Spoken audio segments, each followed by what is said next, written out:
Salut à tous et bienvenue pour ce nouvel épisode du podcast Failure Faculty numéro 41.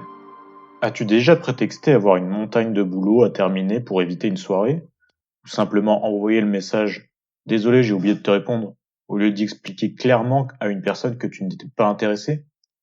Certains considèrent ces techniques comme des petits mensonges ou des sortes de vérités arrangées, souvent inventées pour éviter de blesser une autre personne ou faire de la peine, voire même flatter.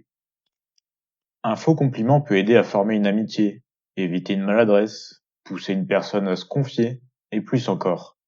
En effet, on a tendance à avaler à pleine gorgée le mensonge qui nous flatte, et boire goutte à goutte une vérité qui nous est amère. Mais on pourrait presque être à même de se demander si le vrai responsable d'un mensonge n'est pas celui qui le commet, mais celui auquel on le destine, parce qu'on sait qu'il ne le supporte pas, la vérité.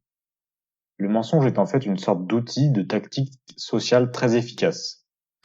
Difficile d'être vraiment honnête avec des questions comme « Est-ce que j'ai grossi ? Est-ce que tu aimes ma nouvelle coupe de cheveux ?» ou même des fois un simple « Ça va ?» où on ne souhaite pas toujours en dire plus et on répond « oui » sans vraiment le penser. On a aussi l'enfant qui par réflexe va mentir en disant que ce n'est pas lui après avoir fait une bêtise pour essayer de se protéger d'une éventuelle remontrance.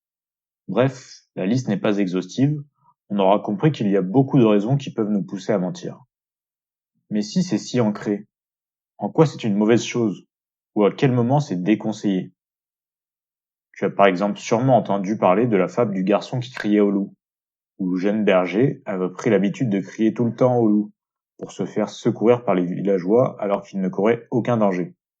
L'accumulation de mensonges avérés ont fini par éteindre sa légitimité et mener à sa perte la fois où l'appel à l'aide était véridique sans que personne ne réagisse. On peut faire un petit comparatif moderne avec, aujourd'hui, ancien président des États-Unis. Je veux bien entendu parler de l'inévitable Donald Trump. Selon un décompte du Washington Post, le président américain aurait effectué plus de 22 000 affirmations fausses ou trompeuses durant l'ensemble de son mandat. Une tendance qui s'est amplifiée à l'approche de l'élection américaine et même après, poussant notamment Twitter à réagir en avertissant les utilisateurs des informations erronées relayées par le président américain. Et qui a sûrement pesé son poids au moment où quasiment l'ensemble des réseaux sociaux ont fermé temporairement ses comptes suite aux événements au Capitole. Tout ça pour dire qu'avec le mensonge, c'est avant tout une histoire de limite.